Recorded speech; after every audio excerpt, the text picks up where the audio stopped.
Por la señal de la Santa Cruz de nuestros enemigos, líbranos, Señor Dios nuestro, en el nombre del Padre, del Hijo y del Espíritu Santo. Amén. Señor mío y Dios mío, creo firmemente que estás aquí, que me ves, que me oyes. Te adoro con profunda reverencia. Te pido perdón de mis pecados y gracia para hacer con fruto este rato de oración. Madre mía Inmaculada, San José, mi Padre y Señor, Ángel de mi guarda, interceded por mí.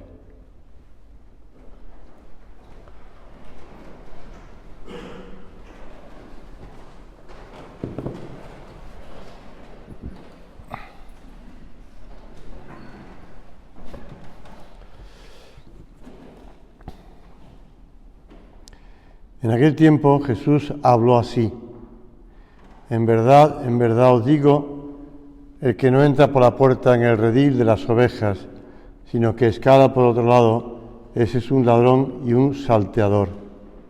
Pero el que entra por la puerta es pastor de las ovejas. A este le abre el portero y las ovejas escuchan su voz. Y sus ovejas le llama una por una y las saca fuera.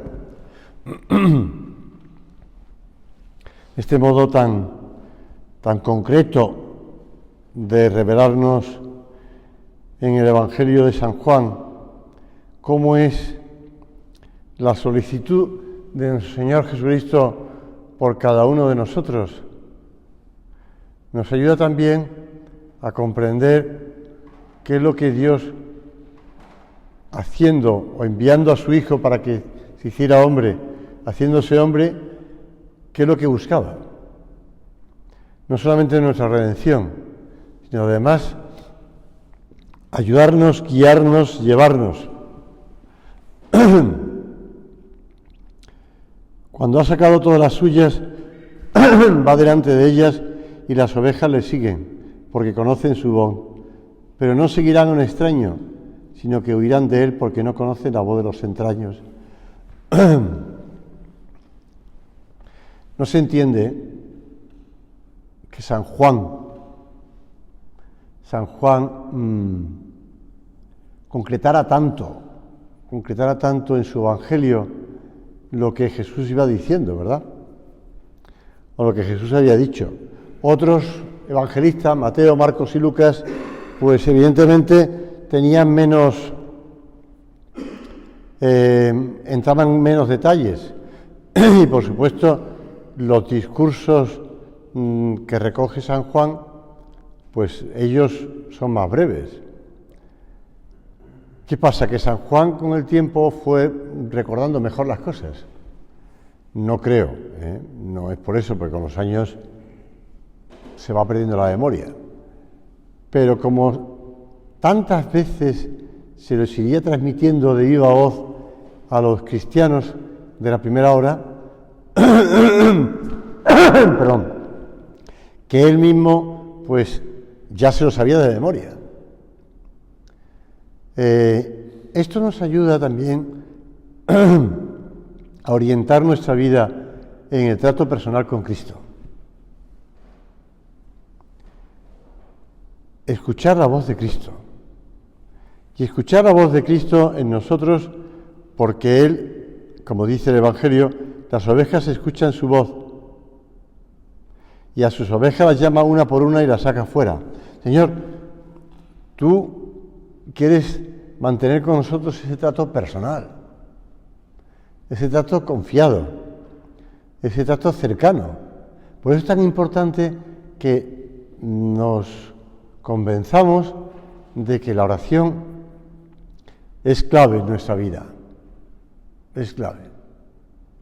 No se trata de devociones, es decir, no se trata de hacer novenas, no se trata de, no se trata de tener un montón de normas de piedad que vamos ahí, pues ahora voy a hacer 5 estaciones al Santísimo, o después voy a rezar 3 rosarios, o además voy, pues no, que está muy bien que recemos el rosario, ¿verdad?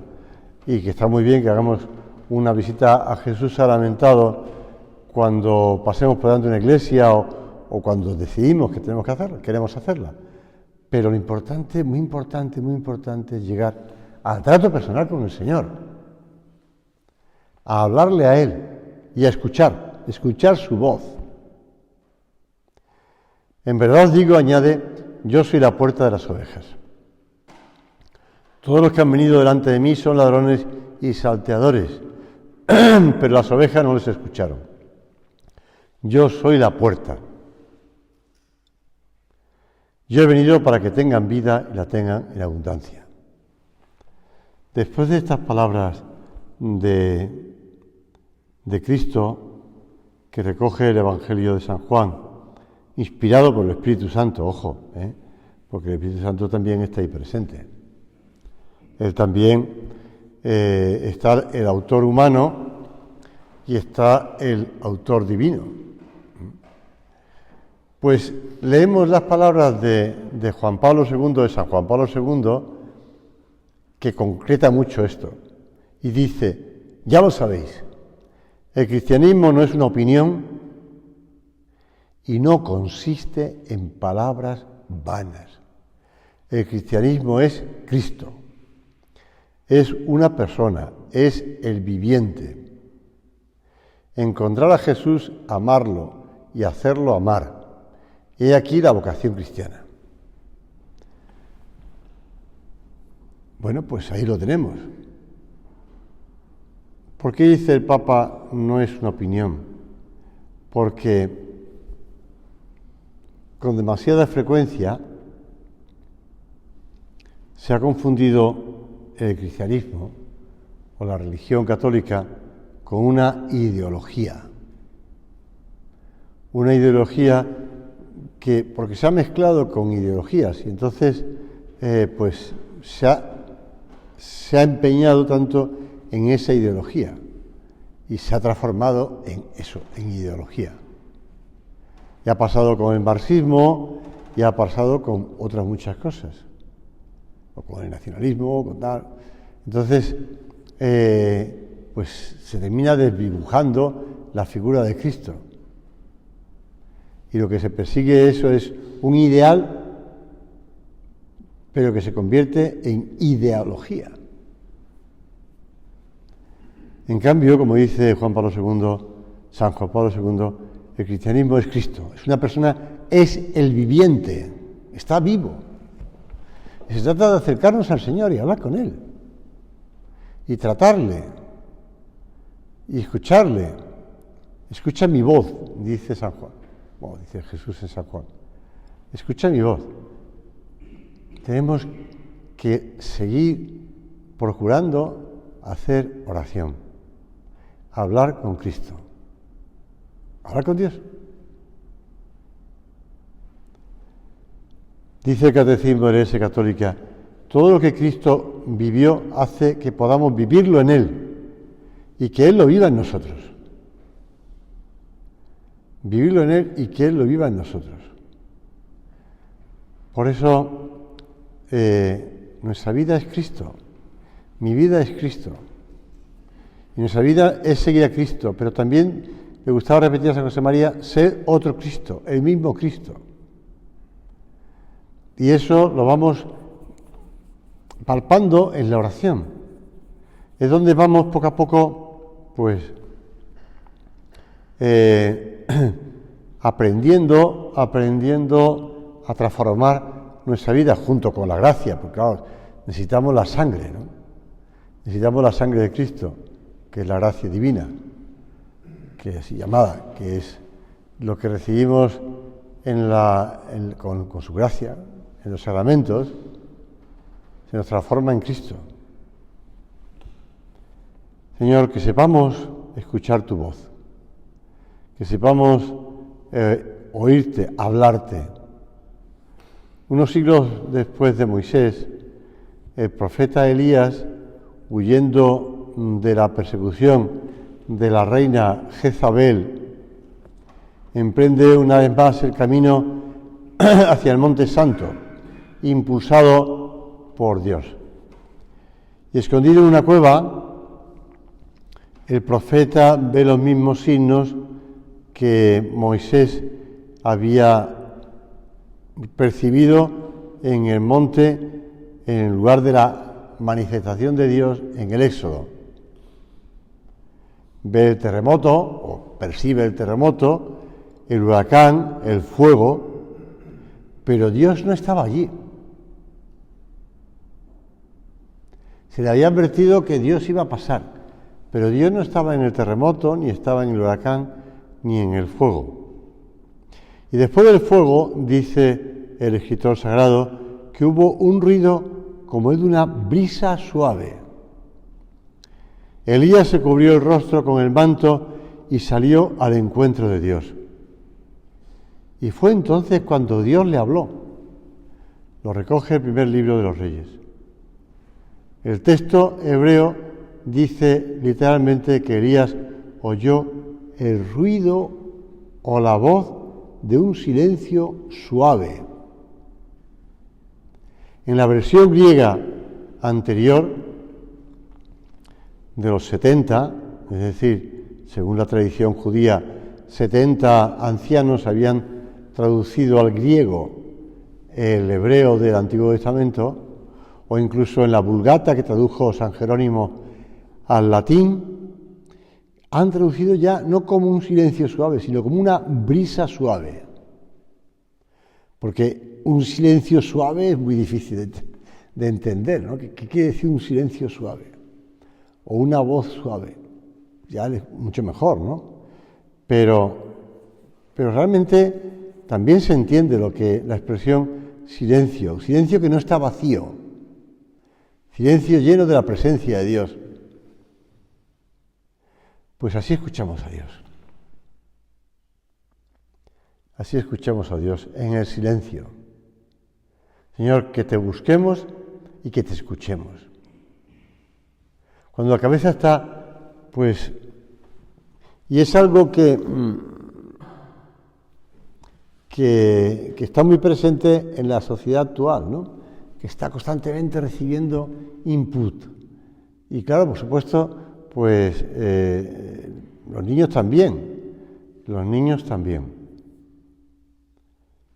niños muchas veces son incapaces de estar callados, porque tienden a hablar constantemente, porque le vienen ideas a la cabeza. Es como cuando le empieza a contar alguna cosa en una plática a los niños, sobre todo a los pequeños, ¿no? Claro. A los pequeños les dije, bueno, vamos, pues hay un santo que fue obispo de Toledo y enseguida ya uno levanta la mano. Yo una vez estuve en Toledo, otro te dice, pues yo tengo una prima en Toledo, pues ¿qué importa? Déjame escúchame, estoy hablando de San Ildefonso, quiero hablarte de San Ildefonso, pero claro, los niños son así, enseguida reaccionan porque como tienen muchos input en la cabeza, porque no solamente Toledo le sugiere otras cosas, bueno, digo Toledo por decir otras cosas, ¿no? Le sugiere ideas, y entonces empieza ya a decirte cosas. Pues lo mismo nos pasa a nosotros, porque a lo mejor estamos tranquilamente sentados y enseguida nos viene un WhatsApp, o nos viene pues una llamada telefónica, o nos viene un correo electrónico, o nos viene pues algo que estamos preocupados porque tenemos en el trabajo una preocupación, o tenemos esto, lo otro, tal. Deja todo eso fuera. Rechaza. Lo digo a mí mismo también, porque también tengo que rechazarlo para poder escuchar al Señor. Para poder escuchar al Señor. El otro día oía a un sacerdote, si alguno de vosotros, perdón, está a punto de decir ustedes, recordando mi tiempo de México. Bueno, si alguno de vosotros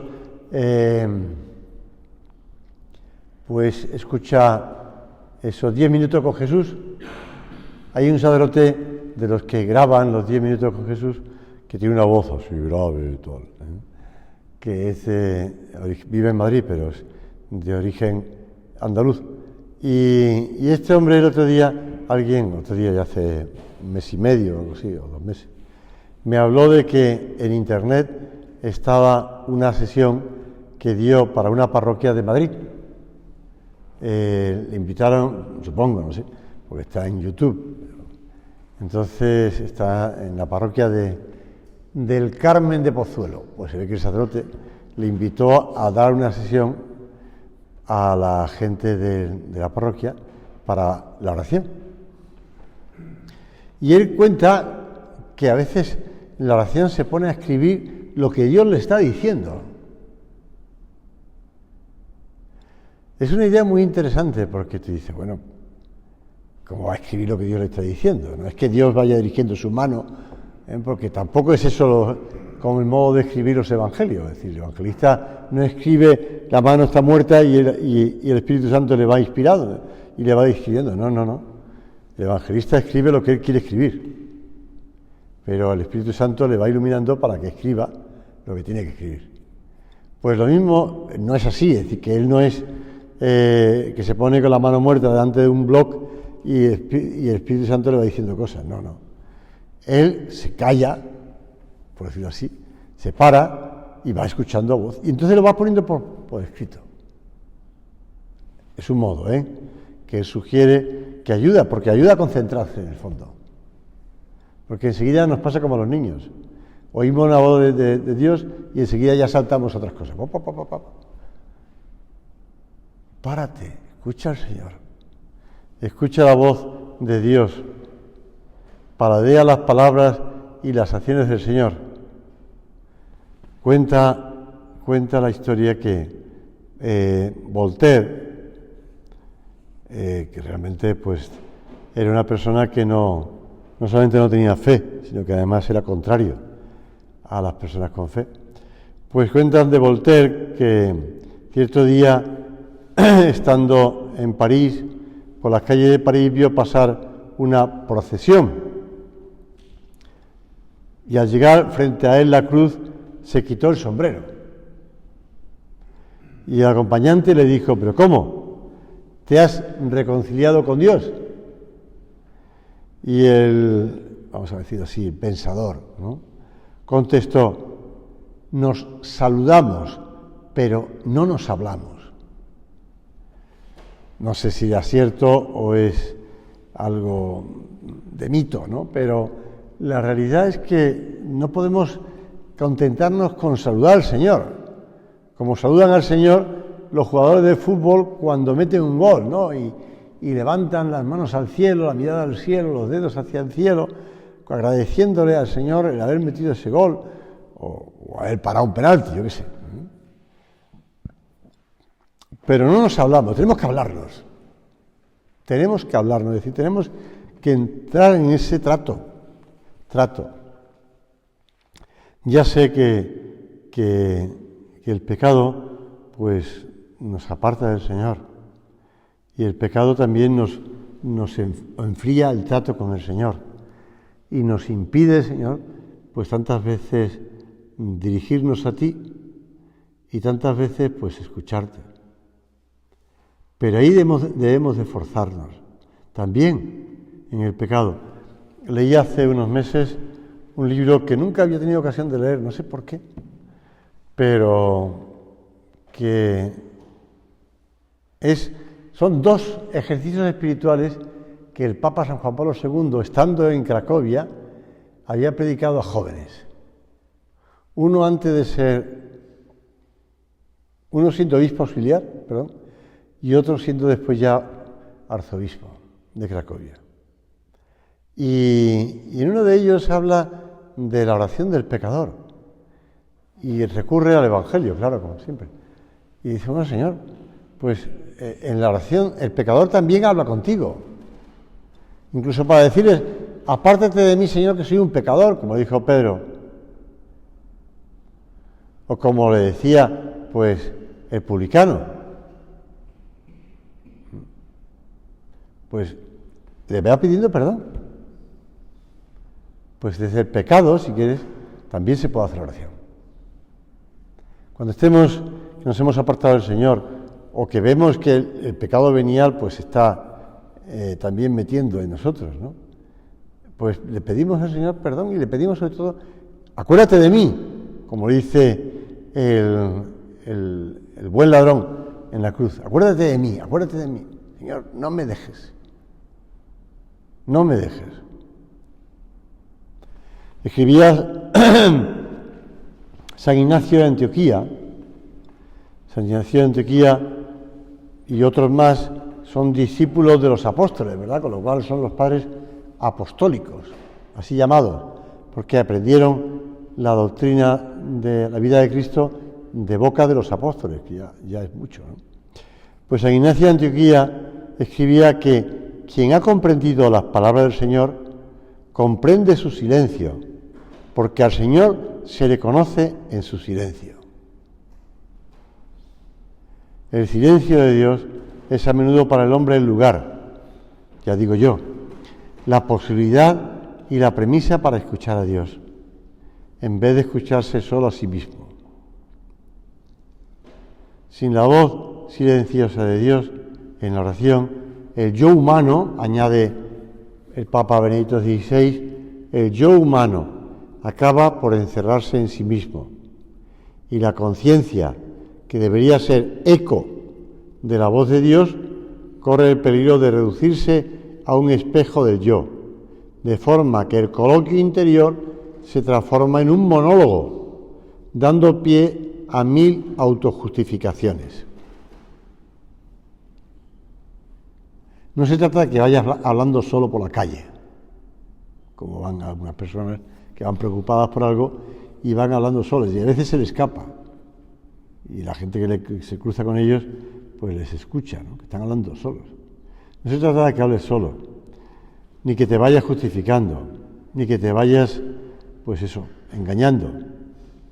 Se trata de escuchar al Señor, el eco de la voz de Dios, esa voz silenciosa. El silencio es capaz de abrir un espacio interior en lo más íntimo de nosotros mismos, para hacer que allí habite Dios, para que su palabra, añadía Benedicto XVI, permanezca en nosotros, para que el amor a Él arraigue en nuestra mente y en nuestro corazón y anime nuestra vida. Antes hablaba de esas meditaciones de 10 minutos con Jesús, o bien otras meditaciones, pues se trata muy bien escuchar, pero después tenemos que hablar nosotros. No podemos limitarnos a escuchar. No podemos estar solo escuchando o leyendo, sino que debemos también dirigirnos a Él y decirle, bueno, Señor, pues me acaba de venir esta idea a la cabeza, ya sé que eres tú el que me lo estás diciendo, ya sé que otras veces me lo has dicho y no me he parado a pensarlo, no me he parado a reflexionarlo, a meditarlo, pues ahora aprovecho para hablarlo contigo, porque eres tú el que me lo estás diciendo, eres tú el que me estás trayendo esa idea, ese pensamiento, ese trabajo. Señor, que te busque, que te hable, que te responda, que ponga los medios, evidentemente, para encender. Yo no sé si tú eres dado a encender fuegos, ¿no? Encender, pues, chimeneas o hacer fuego. Cuando antiguamente se hacía el fuego de campamento, hay que tener mucho cuidado con el fuego de campamento, porque te viene el Seprona y te pone una multa, ¿no? Pero pues, a encender fuego, pues ya sabes que lo importante no es simplemente poner unos troncos. Es necesario también esas pequeñas tablitas o esas pequeñas... el otro día leía la noticia de este sacerdote, además aprovecho para rezar por él, que se quemó en la vigilia pascual en Alcalá, creo que fue, ¿no? Guadalajara, Alcalá, yo creo que era Alcalá. Pues se murió. Pues se prendió el fuego a las vestiduras sacerdotales y se quemó. O sea, pues, claro, tú cuando haces el fuego de la vigilia pascual pones maderitas, ¿no? Pero también pone pequeñitas, porque eso es lo que va a empezar el fuego. Pues en la oración hay que echar pequeñas maderitas, ¿no? Pequeñas tablitas para empezar a hacer el fuego. Y las pequeñas tablitas son algo que lees, algo que meditas, pues un pasaje del Evangelio, o bien pues algún libro espiritual. Pues tantas veces he hecho la oración meditando esas palabras de San José María recogidas en camino, o bien pues un libro espiritual o meditaciones escritas. Pues son tablitas, ¿no? Tablitas y algún pequeño bola de periódico que te ayuda a encender el fuego. Ya después ya aprenderá los troncos. Tranquilo, pero es necesario algo que alimente, que empiece, que aunque dé llamas, pero esas llamas muy rápidas, o sea, enseguida se quema la tablita, pero ya va prendiendo al tronco. Echar pequeñas maderitas. José María dice esa idea, en el fondo, que tantas veces de la lectura espiritual se alimenta la oración.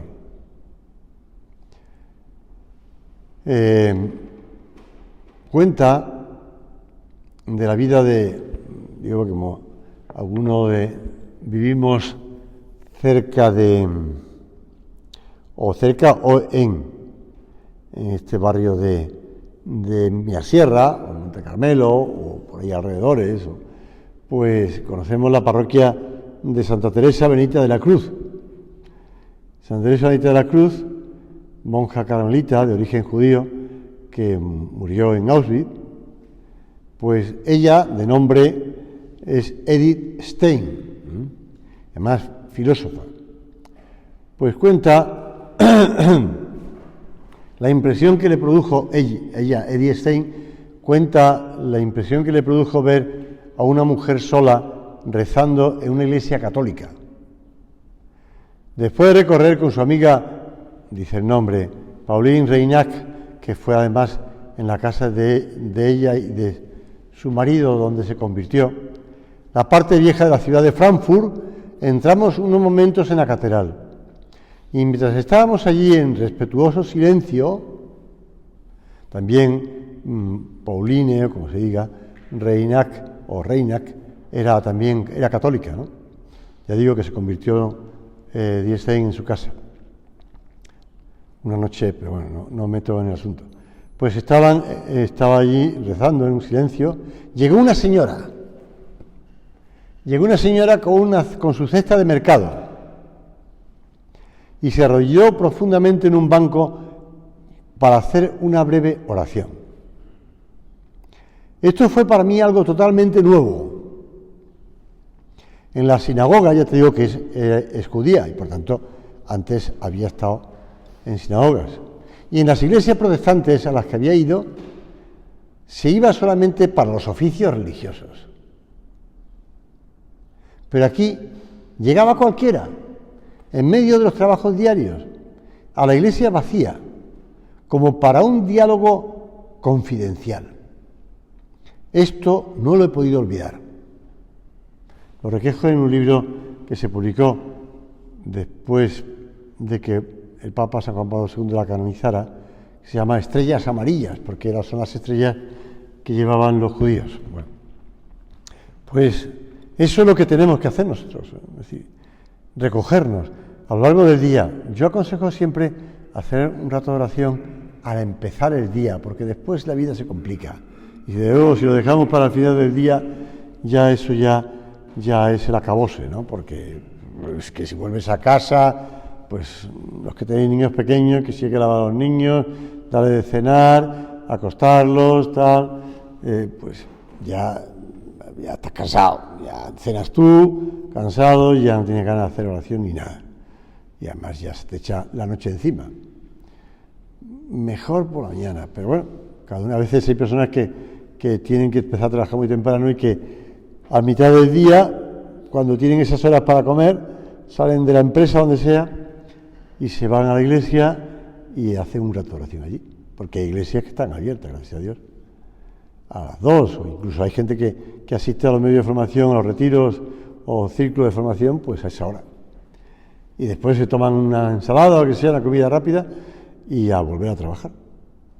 Pero dedicarle ese tiempo en exclusividad al Señor. Somos suyos, Él ha dicho. No puedo yo hacer con lo mío lo que quiero, dice el Evangelio. hablar con el Señor. Hablar con el Señor. La única regla que Dios ha querido seguir es la que se impuso al crearnos libres. Esperar nuestra filial colaboración. Nuestra filial colaboración. Pues acudimos al Señor con esa filial mirada de hijo que acude a Él. Es lo que hizo nuestra Madre la Virgen, feliz de ver las cosas grandes que el Señor hacía en su vida. Ojalá sepamos también nosotros decir cada día, como dice la Virgen, hágase en mí según tu palabra.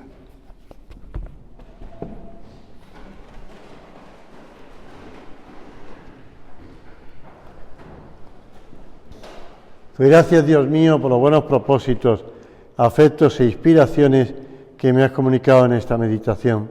Te pido ayuda para ponerlos por obra. Madre mía Inmaculada, San José, mi Padre y Señor, Ángel de mi guarda, interceded por mí.